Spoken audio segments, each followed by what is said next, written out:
It is wonderful to be here, and also a great honor. And to give the Janke Foundation lecture is, to me, a huge honor. I've given an enormous number of eponymous lectures, and I'm pleased to say this is one of the first when the person who you're honoring is still alive, because most of them seem to have been in the past. So it gives me great honor to be here and to talk, hopefully, on something that is dear to all your hearts. We like to think we're compassionate. I'm not sure surgeons always are. I think, and I'm going to take the liberty of taking you through a little bit of history, because we can only understand where we've got to by looking at the past. Now, Dadi said to me before, always live for the present. The past and the future are not so important, but we learn from the past, and I'd like to just take you through the past to show you how I think we've evolved into, hopefully, much more compassionate surgeons than of yesteryear. Now, historically, the role of the medicine man, as he probably was known in the very early days, was to help, to give sustenance, and compassion came very much later. This was the first doctor, apart from my father, who I met in Zimbabwe. He's called a Nanga, a witch doctor. He is one of the most compassionate of men.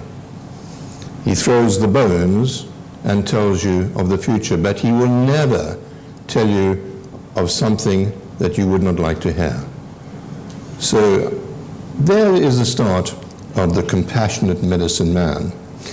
Let me go right back and take you to the pre-Christian era, and before the Christian era, Indian surgery was at its height.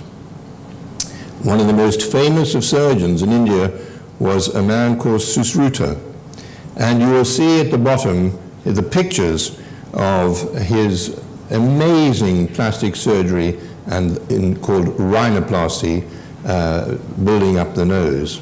The forerunner 2,000 years ago of plastic surgery as we know now. He didn't do it to make people more beautiful. He did it with huge compassion to actually change the disfiguration that occurred all around him. We move on to the Greek period, also before the Christian era, and of course we still take the Hippocratic Oath in some of the medical schools today. And the rise of Western medicine arose out of the Hippocratic school. We all talk about Hippocrates as the father of medicine, but it was a school. It wasn't just one man. And what they imbibed in everyone was to try and make a diagnosis, and then to tell the patient the outlook, the future, we call the prognosis, all Greek names, and then treatment. But Hippocrates said something which I found extraordinary. He who wishes to be a surgeon should go to war. Now that might sound extraordinary to you and hardly compassionate, but the only surgery that was done in those times was actually the surgery of warfare. And indeed, sadly, we learn that lesson over and over again. We forget what we've learned from the past in warfare. There was a surgeon called Galen who came next in the Roman times. He was born in Greece, but he was a Roman, and he worked in Greece. And he actually was the first great anatomist. He was born in Pergamum in about 130 AD. He was physician to the gladiators, and once again, he learned his craft from warfare, albeit in a smaller arena. He was a famous anatomist, but because autopsies were banned in those days, his writings were based on the dissections of animals. Unfortunately, we do not have exactly the same anatomy as animals, and much of what he passed down, therefore, was incorrect. And this remained so for nearly 1,500 years, in 1543, when we're talking about Vesalius. Now, I looked up the description of surgeons by different times, And in Roman times, Celsus, who was a great medical man, said a surgeon ought to be in early manhood. Note, ladies and gentlemen, although 70% of our medical students are now female, in those days he ought to be in manhood. Or at any rate, not much older. Have a swift and steady, never faltering hand. And no less skill in the left hand than the right. Have sharp and clear eyesight.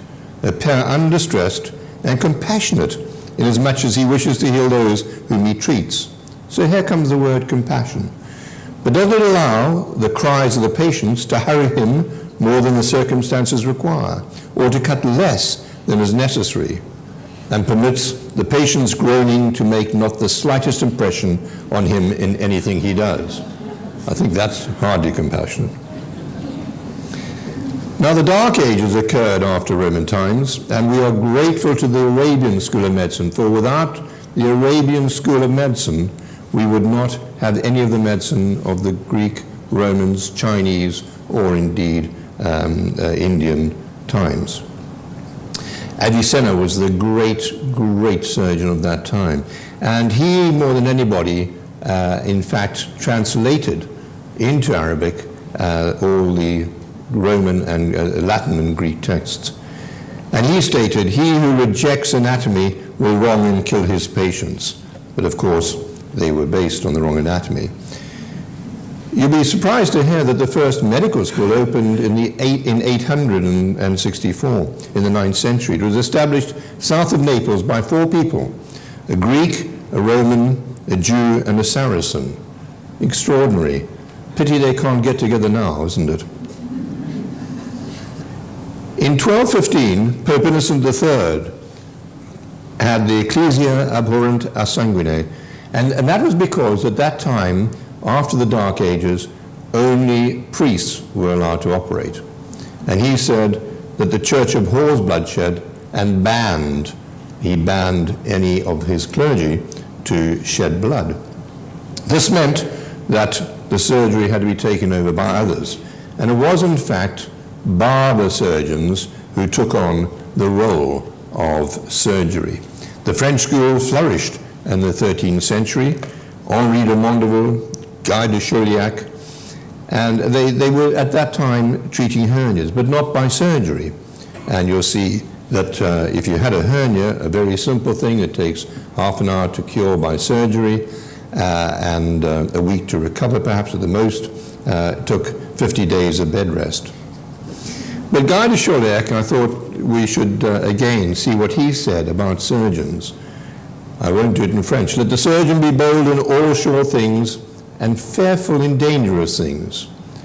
I hope I'm going to describe the present time, how we've learned from this. "Let him avoid all faulty treatments and practice. He ought to be gracious to the sick, considerate to his associates, cautious in his prognostications.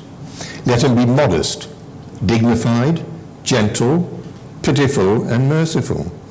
Not an extortionist of money, but rather let his record be according to his work, to the means of the patient, to the quality of the issues, and to his own dignity." About 700 years ago. Now in this country, the surgeons, there were a few, and the barbers came together in 1540.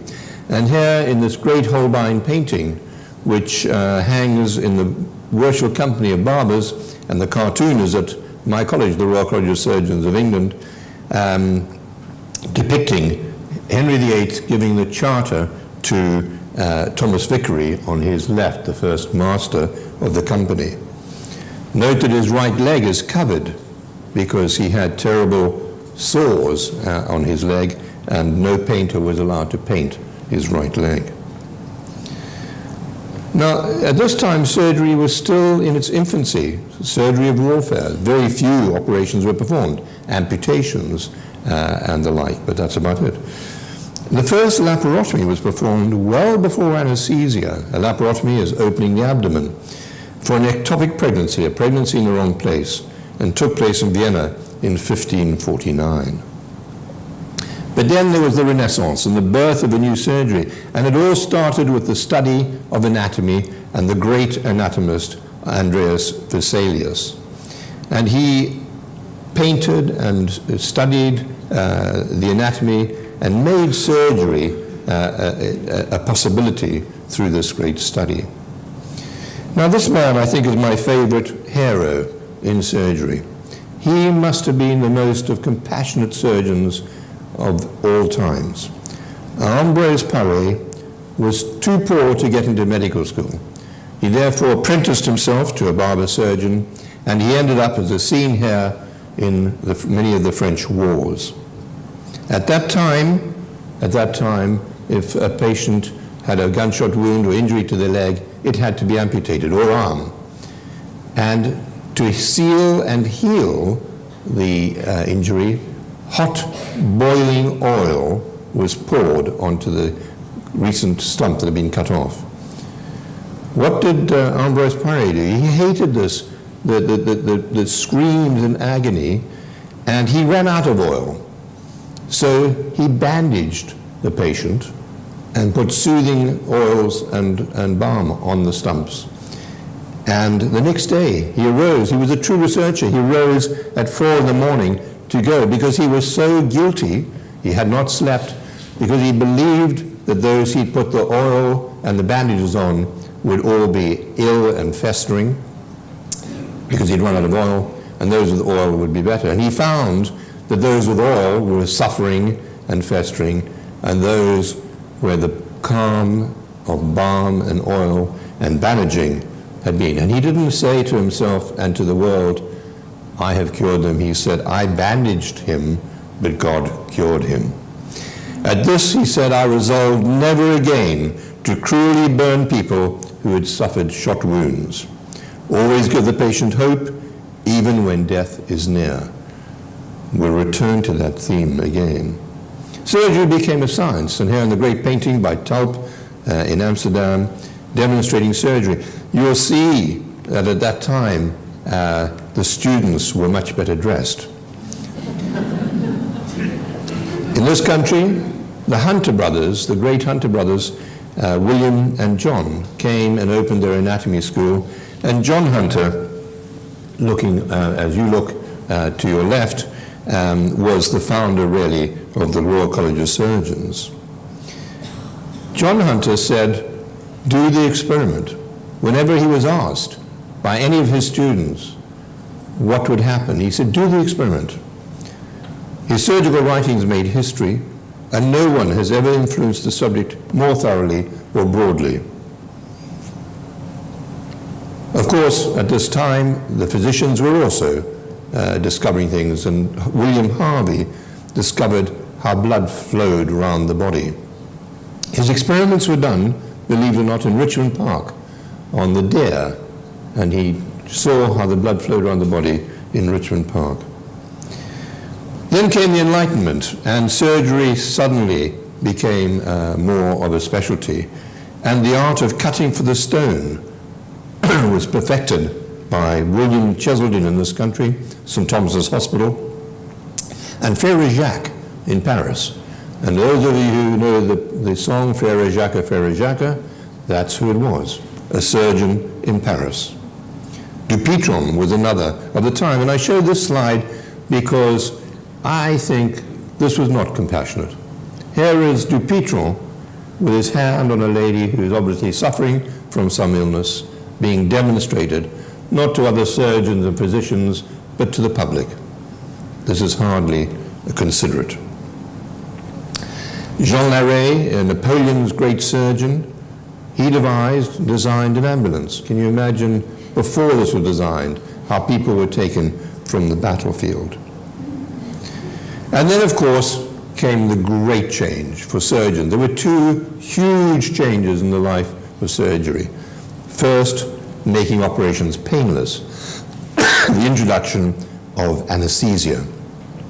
An ether day took place in Boston at Massachusetts General Hospital on the 16th of October, 1846, not that long ago. Ether was given to a patient who was having a swelling taken out of their neck, and he didn't feel a thing. And he woke up and said, when are you going to start? Three men made this possible. Jackson, who discovered it, William Morton, who popularized it, and James Simpson, who discovered chloroform. And chloroform became acceptable when Queen Victoria had her 14th, I think, child under chloroform and had painless childbirth. Suddenly it was then accepted. So pain suddenly was conquered. Now, I show Theodore Billroth, the greatest of German surgeons, who did the first successful gastrectomy, thank you, in 1881. He didn't do the first gastrectomy, and it's a lesson if you want to be a surgeon and make your name. And the first gastrectomy was done, the removal of a part of the stomach, in 6 years before, in 1875, by French surgeon Pian.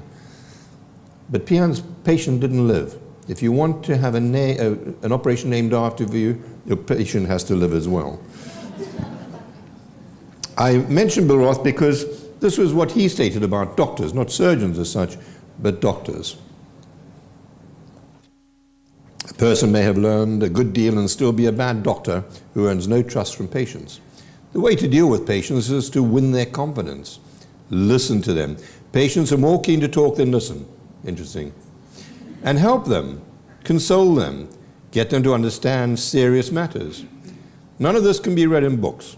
A student can learn it only through intimate contact with his teacher, whom he will unconsciously imitate. The patient longs for the doctor's visit. Well, that's in the past. His thoughts and feelings circle around the event. The doctor may do whatever is necessary with speed and precision, but he should never give the impression of being in a hurry or of having other things on his mind. If any of you are medical people, really take that last sentence in. Your patient must believe that they are your only patient. And if you can get that over, you've won the day. Another hero was Karl Langham, an Austrian surgeon. And I show this really because, as Ray has mentioned, Dardie had her gallbladder removed. The operation called cholecystectomy was first done long before Dardie was landed on this Earth by her spaceship racers in 1882 on the 15th of July. It's very, very well documented. The patient was 43 years old, a man. He'd had terrible pains for 16 years. The pains were so bad, he'd become a morphine addict. This was the very first time a gallbladder was taken out, and he was given 5 days of enemas before his operation. Dardie, you don't know how lucky you were. Post-operatively, he smoked a cigar on the first day. What an amazing recovery. And on day 12, he arose from his bed and he was discharged 6 weeks later. Now, I show that because, in fact, I introduced keyhole surgery to this country, and our operations now take anything between. You've heard some people take longer, but usually about 20 to 30 minutes. They go home the same day now, and they go back to work within a few days. What a difference in 110 years. This is what we look at now. This is no longer operating at the end of your fingers, looking at them and feeling. We're now looking at a screen. This is the spleen, actually, and we're working at the end of long sticks, and we have no feel at all, but through tiny incisions, what I call patient-friendly surgery. Now, I show a few more before I come on to the topic of the evening, Semmelweis, and I show him because he showed that ladies who died, and they were dying in about 50% of cases in his hospital in Vienna, although he was a Hungarian, were dying in a certain, he noted that 50% were dying, and those 50% were being looked after by medical students. The other 50% who were looked after by midwives weren't dying, or not in the same numbers. And of course, what he discovered was that students never washed their hands, went straight from the dissection room to deliver a baby. The ladies got childbed fever and were dying. And he changed that. But was it accepted? No. He was laughed out of court. He died in a lunatic asylum, a very, very sad, broken man. And of course, very soon after, it was shown that he was absolutely right. Now, you may think that gloves were started in the modern era and were because we were trying to sterilize ourselves. They were actually introduced nearly 300 years, 250 years ago, by an obstetrician.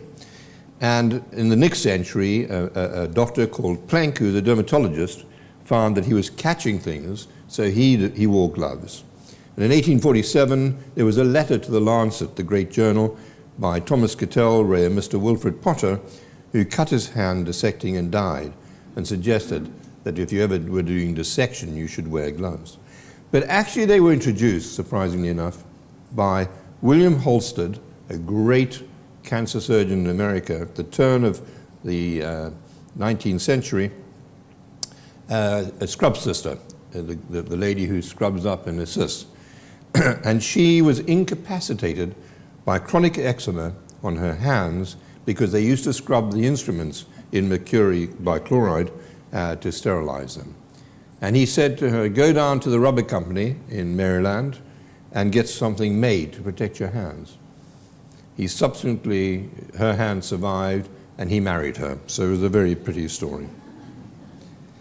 And I tell this story, the first removal of an ovary, because it happened in a very tiny, tiny village in the New England part of America, Danville, USA.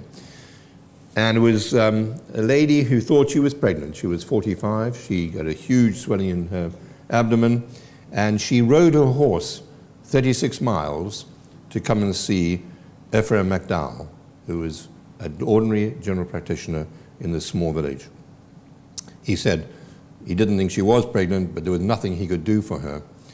And she rode back, and she came back on Christmas Day and said, the pain is impossible, it's getting worse. Whatever, I will accept anything. And he operated on her because his nephew was there, and his nephew was at one of the great Boston medical schools, and he thought his nephew would know what to do. In fact, he removed this tumor. The lady stayed with him for 20 days and then rode home. So that was the first time that was done.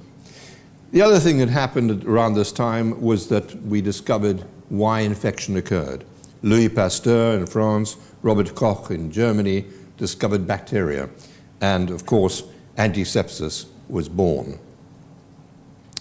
This man, Sir Astley Cooper, was a great anatomist and a great surgeon, and I show him because he studied under Klein, Henry Klein, at Guy's Hospital. He did a lot of things. He became Sergeant Surgeon to King George IV, who was the Prince Regent at the time, because King George III had porphyria and couldn't rule. And I show it because the king demanded one night, that's King George IV, or he was Prince George IV then, in the Brighton Pavilion, which of course the Regency period he built along with, we're very grateful to George IV, Regent's Park, all the Regency buildings, Regency clothing, and the Royal Pavilion in Brighton. And he called his surgeon, Henry Klein, who brought Cooper down to Brighton at 2 o'clock in the morning and said, I've got this big lump on my head, I wish you to remove it. And Klein thought this was a terrible thing, no anesthesia, of course, in those days. And he said to Cooper, what do we do? And Cooper said, Your Highness, you are far too important a person to have this thing removed from your head in the middle of the night in a dusty corner of the pavilion. You should come to London. So he did. And here was the operation, performed stoically, no anesthesia at all, and this thing was cut off his head. And he, when asked what it was that had been removed, the Latin name for it was a steatoma. And the king said, well, I hope it stays at home and never comes back again. I'm coming to the modern time, into compassionate surgery. Baron Berkeley George Andrew Moynihan, a surgeon from Leeds, became a baron, and he became also president of the Royal College of Surgeons. There was at that time the royal physician, Lord Penn, and Baron Moynihan hated him, Lord Moynihan, and he made this poem. Lord Dawson of Penn has killed lots of men, so that's why we sing God Save the King. Because at that time, the king was extremely ill. Fortunately, the sergeant surgeon of the Queen was a man called Lister, who'd come down from Edinburgh and introduced antisepsis and the Listerian principles and the pump. His assistant was Sir Frederick Treves, and they examined Edward VII, as he was at that time, on the 18th of June, 1901, when his abdominal pain that he'd suffered and was brought back to London for, and what it was appendicitis, but it all settled, and Frederick Treves said a good surgeon knows when not to operate, so they left him at that time. But when the king returned to Buckingham Palace on the 23rd of June, some 5 days later, at a banquet that evening, his fever and the mass returned in his tummy. He summoned Lister, who again took with him Treves, and Lord Lister informed the king he needed an operation urgently.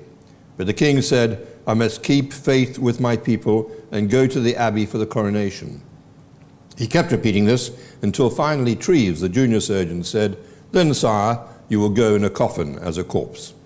Now, I tell you this story because that's the very first time I've read anything about informed consent. That is informed consent.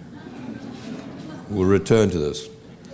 At that, the king had rapidly agreed to submit to surgery 48 hours before his coronation, and a bulletin outside Buckingham Palace stated, the king is undergoing a surgical operation. He's suffering from perityphlitis, the lovely old Latin name for appendicitis. Now, I'll mention one more person before I get on to the present day. Sir Arthur Conan Doyle, who based Sherlock Holmes on a great medical man in Edinburgh, the Royal Infirmary, Joseph Bell. And Bell had amazing powers of observation. I think this is the other thing we must all learn, whether we are a doctor or a surgeon. He saw this man in the bed and he said, well, my good man, you have served in the army. Yes, sir. It is not long since you were discharged. Yes, sir. You've been a non-commissioned officer. Yes, sir. A Highland regiment. Yes, sir. And you've been stationed in Barbados. Yes, sir. Now, how on earth did Joseph Bell know all these things? Well, the man was still in uniform. It was tattered and old, so he realized he'd been discharged because he wouldn't have been allowed to have worn it if he was still in the army. He was a non-commissioned officer. That was obvious from his accent. And the other thing he realized is he was a Scot. He obviously came from a Highland regiment. And he knew he'd been stationed in Barbados because the disease he had only occurred in the West Indies. So there he was, from surgeon to sleuth. And I bring you to the modern time where we now perform operations, and I'm not going to spend a lot of time on gory details, but such as transplantation. And here's a kidney transplant which has been incited. Now let's move on, as time is pressing, to the modern time. And really I'm going to show you a little clip as to how, when I was a trainee, we believed surgeons should act. Oh, hope it works.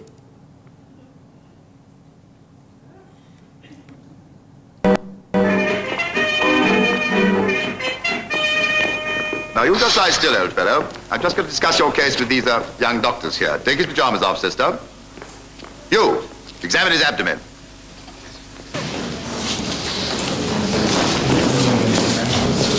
Swallowing, isn't it? Oh, swallowing. Good afternoon to you.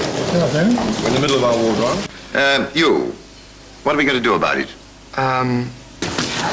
What is this word that you use? Bacon didn't use it, Shakespeare doesn't use it, I never use it, Mr. Scott never uses it. Cut it out, man, cut it out. Where shall we make the incision?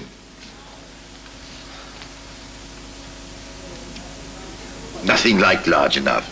Keyhole surgery, damnable, couldn't see anything, like this. I could go on, but at that point the patient said, hey, hang on, what about me? And Sir Lancelot Spratt said, nothing to do with you at all. Compassion. I showed that clip because I honestly thought that was my role model. That's how I ought to be, the surgeon with a big train of students, and how important I was, and that patients were just people I operated upon. I learned very quickly. Compassion, the definition, pity inclining to help or be merciful. Compassionate, being sympathetic. Pitying, sorrow and compassion aroused by another's condition. So all medical men are faced with that. It's often thought that the surgeon is the least compassionate of doctors. But I think that's wrong. By using the knife to help patients, I think it makes him or her more thoughtful and more caring. What ingredients do you need? You have to have the ability to listen. We've seen that from time immemorial, Hippocrates downwards. You need to understand. You're not going to understand, as I said, from books. You need to be with people and patients. You need to empathize. There is no point saying to somebody, it's not going to hurt. You must impart wisdom and understanding. If a patient doesn't understand their condition, they're not going to be able to cope with it as well. You need to give time. This is the most important message I think I could give. Time is so important. And time must be limitless if necessary. And as Dante said earlier, the present is important. What about the patient's attitudes? Well, often when you've seen a patient and you've told them something that they don't like to hear, the first reaction is anger. And you must realize that. You must empathize with that. The next question is, why me? That's a natural response. Why me? Why should I get a cancer? Why have I got coronary arteries that are clogging up? You can't turn around and say, because you ate the wrong food, you smoked 40 cigarettes a day, and you didn't have clean living. I mean, that's actually why he probably got, but you've got to be able to help them. Disbelief. I'm sure the majority of my patients don't believe what I first tell them. And then they say to the next question, am I going to die? And of course, few people are going to die from this. And lastly, when they realize they're not going to die, will I be in pain? Now here's a man who is highly intelligent, an architect. He allowed this tumor to grow. He wore a polo neck so that nobody could see it. It wasn't a bad tumor, but he was convinced it was a cancer. It was a form of cancer, but only locally growing, would never spread. Whose disease is it? It's not my disease. It's the patient's disease. And it's the patient you're thinking about. And then you have to say to yourself as a surgeon, is the cure worse than the disease? There is a very good second law of therapeutics. The first law of therapeutics states, do no harm. The second law states, it's impossible to make the asymptomatic patient, the patient without symptoms, feel better. Remember that. What about the attitude of family and friends? First thing, they look at you, and you can see them thinking, does he know what he's talking about? Should we obtain a second opinion? That's often sort of whizzing around. Maybe there's a better treatment in the United States of America. And then, of course, he failed to save our dear one. Should we sue him? So look at the anxieties from both sides. The patient, they're worried about pain. They're worried about death.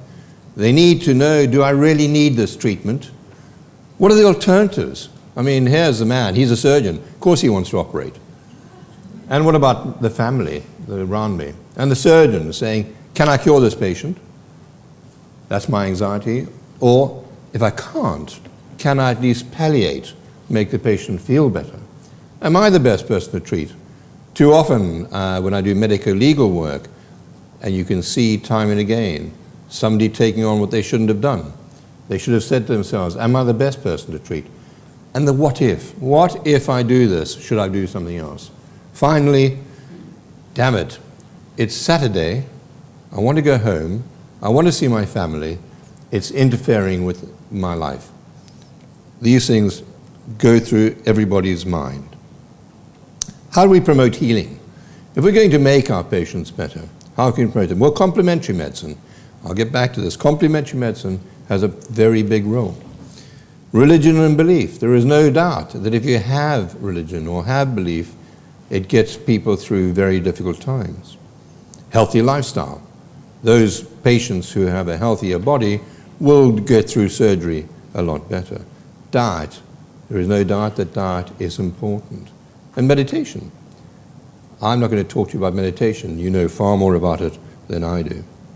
So alternative medicine, no. I really believe that there is not an alternative to Western scientific medicine. But complementary medicine, yes. I had a lady of the realm, I tell this story, who rang me up, needed a big operation, and said, Mr. Rosin, I'm going to go to the Bristol clinic.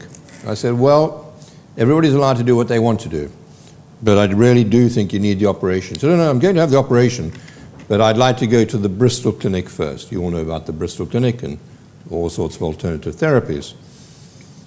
She phoned me up. I said, fine, if you get you into a better shape of mind and into a better physical shape, I'm all for it. She phoned me up 10 days after she'd been there and said, you've got to speak to them. And I said, why? She said, they want to give me a coffee enema. And I said, I think if you're down there, you must have everything they offer. She did have her operation and she did very well. Now, consent for treatment. What is informed consent?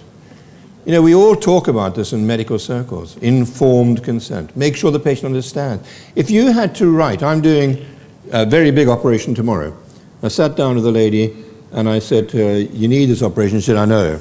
I said, this is what the operation entails. She said, I don't want to hear. And I said, you have to hear. And I need to tell you about the complications. She said, I really don't want to hear about any complications.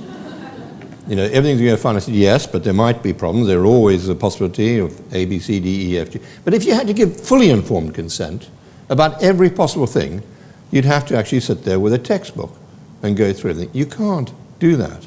You'll lose your patient's confidence. So consent for treatment, you have to work out what is informed consent. The next anxiety comes when they go in for the diagnostics, and they end up with all sorts of things, because now we're so scientific that we don't actually make the diagnosis so much with our hands and with listening to things with stethoscopes. It's all done for us by cytology, putting a little needle into a lump and finding out what it is. Histology, looking under a microscope. Blood tests, ultrasound scans, CT scans, MRI scans, and now we have PET scans, an even newer one. It's extraordinary now. I mean, I know so much more before I go in to do an operation than I ever did 20 years ago, or even 5 years ago. What about the benefits of one-stop clinic? One of the worries that patients have with diagnostics is they come and see me and I say, yes, you have a problem, we're not quite sure, we need X. Now, if I could actually say to them, you need X, and we're going to do it right now, and then after we've done that, we're going to do a little biopsy, and then I'll be able to tell you this afternoon what your diagnosis is, how much better it is. Now, we call that a one-stop clinic, and it works for some diseases, and there is no doubt for young women with breast lumps, it's fantastic, because you can do it all in a morning and see the patient in the afternoon and give them the result. But it's not possible for all diseases. It's not possible for this sort of operation, for this disease. We did have a lot of information from the scan, but we really, the one thing we knew, he wasn't pregnant, but he was carrying around 10 pounds of this tumor. Now, the patient comes back to see me, the second consultation. Now, the fares may be allayed, but the worries will probably increase. They'll increase for themselves, for their family, and of course work. Will I get back to work? And you have to also say that these are shadows. I've looked at your scans. I think I know, as does the radiologist, what it is, but we're not always right, not always able to give an absolute diagnosis. Sometimes it's an educated guess, and a patient has to realize that. Then there's counseling before the operation, apart from the consent. How can you get that patient to be in the best form? Now, I've been a patient, and I had a very small operation, I'd say, 2 years ago. I went into the anesthetic room, and I hadn't been counseled at all. And I lay on this bed, and the operating department assistant, the ODA they called, they said to me, your pulse rate's going hugely, Mr. Rosin. You've got a tachycardia, 110. And I said, well, I'm a little bit worried about this. You know, not many surgeons like their bodies being cut open. Not that I don't trust surgeons. Actually, I said I don't trust surgeons. I know what goes on when you're asleep. And he said, relax. And I did. And I have a method, and I've always used it between cases. If I've been up all night operating, and I need to do another case, and it often happens, sadly, I have a perfect way of relaxing. And I sit or lie. In this case, I was lying. And I believe that my body is full of tiny little people and then I walk them out. I walk them out of my legs, out of my arms, out of my eyes, out of my ears, out of my brain, out of everything.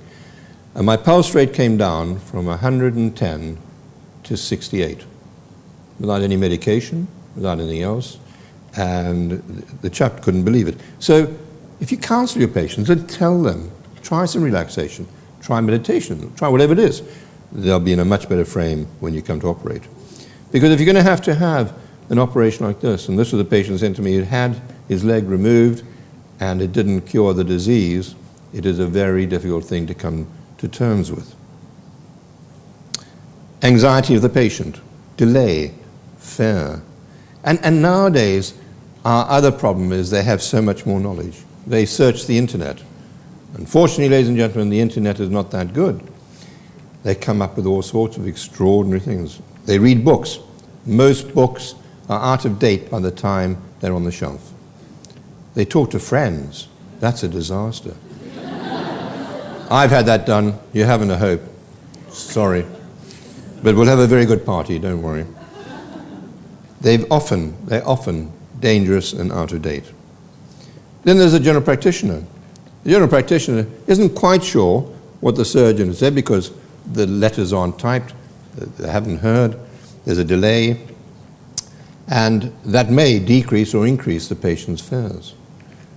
And then there's delay, but fortunately, the one thing that this present government has done, certainly if you have cancer, you have a 2-week waiting rule and you'll get your cancer treated immediately. But for other diseases, it may not be so true. The surgeon may increase or decrease the fear of the patient. And then there's delay. I say to a patient, I think you may have a tumor in your large intestine. You need a colonoscopy.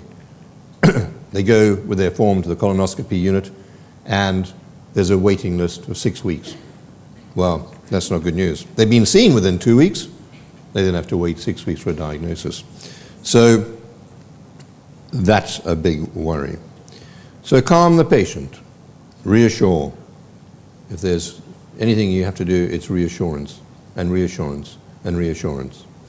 Inform them and then give more reassurance. Now, preparation, I just mentioned when we had our breakdown that you've got to be like a pilot. Now, when I go into the operating room, I did have a pilot's license. I never took the airplane up without checking everything. Do exactly the same in the operating room. Check your equipment. Team discussion, very important. Everybody in that operating room must know what's going on. If you just go in there, operate, and walk out, it's not the same. You must work as a team. I go through everything with the team, anesthetists, the sisters, the nurses, everybody, before we start, so everybody knows what's going to happen. We don't believe in surgery by numbers. Preparation is important, obviously, and I'm not going to dwell on that. Of course, technique's important, but let me tell you, in my belief of the makeup of a surgeon, technique and skill is only 25%. The most important part of the makeup of a surgeon is judgment. And you'll find out their judgment is good or bad by their outcomes. This is not the way to operate. Calm. I have music playing always, if possible, in the operating room. Immediately post-operative, you're faced with this. What do I tell the relatives? The patient may still be asleep. When the patient wakes up, what do I say to the patient? Remember, as I showed from the past, Guy de Chauliac, always keep alive hope. However awful things are, the patient needs some hope. This patient was sent to me from Gibraltar. He has a recurrent tumor on his chest, an enormous football-sized thing. You can see the incision below. He was told there was nothing that could be done for him. The scan had showed that the tumor was growing through his ribs into the lining of the lung. I said to him, we can take it out. It's a crude form of treatment surgery. I don't know how long it'll give you, but it'll get rid of that horrible thing on your chest, and it may give you a few days, may give you a few months, may give you some years. We just do not know. And we removed it, and in fact, this is out of order. That's the next part. We had to replace. I replaced the ribs with steel, put a mesh in, and took the muscle and skin from his back to cover the defect. This man lived for 3 years. He had 3 years. He had his 25th wedding anniversary. He saw his daughter get married. And that's what you have to do. Give hope. At least give some little hope. Now, one of the problems in our busy National Health Service with the pressure on patients being episodes, how awful is that word, on nothing but targets, waiting times, and managers looking over your shoulder all the time. We have to fight this. There are difficulties. There are difficulties in the operation. No surgeon, if you don't have a problem, you're not operating enough, basically. Say to your surgeon, you've ever had a death, and he says, no, don't go to that surgeon. He's probably, firstly, he's dishonest. Secondly, he hasn't done enough, one or the other. I've had 2 patients die who shouldn't have died, in my belief, under my care in the last 40 years. Both youngish men, one when I was a trainee, and it was purely because I thought I knew more than I should have done, and made a mistake in the operation. The second one, because I had not listened to the patient before. He was on all sorts of drugs, not medication, coke, hashish, all sorts of things, and we lost him under the anesthetic. So, difficulties, those live with you. They're with me now. I mean, the one who died when I was a trainee is 40 years ago. I still think of him, still remember him. And that's important, because if you don't, you're not going to be a good surgeon in the future. You have to tell patients that we're going to disfigure them sometimes. This patient had cancer of the liver. I was implanting pumps. You can see that there's a thing underneath his skin there with a thing at the top. That's giving him chemotherapy continuously. Thank you. And I'm nearly there. So you've got to warn them they may be disfigured. What about telemedicine? Is it good or bad? I think it has both good and bad. I think we must utilize it and use it. Now, I'm going to end. What about surgery as a career? I think we have to realize that lifestyle considerations and work practices are now a major concern. Our students are not like us. They don't believe that medicine or surgery is your life. I think it's probably, most of us suffered from it. They believe, actually, that there are other things. Students are now not seeing medicine as life, but just part of it. And I think perhaps they're right, provided they don't go too far. I think we should train doctors for patients, fit for patients, not doctors fit for a service. I think the government would like us to train doctors and become technicians. We shouldn't do that. We should train doctors into surgeons, not technicians. Paul Calvert, a great colleague, said about the future of surgeons, training future surgeons requires investment in time and resources, which is more important to the health of the nation than the achievement of shorter waiting lists. I tried that on John Reed, didn't work. Ladies and gentlemen, I'm going to leave you with the only quote I can think of that's probably pertinent to the future of surgery. He wasn't a surgeon. There are known knowns and there are known unknowns and there are unknowns as yet unknown, and every meeting we discover more of these unknown unknowns. Thank you very much for listening.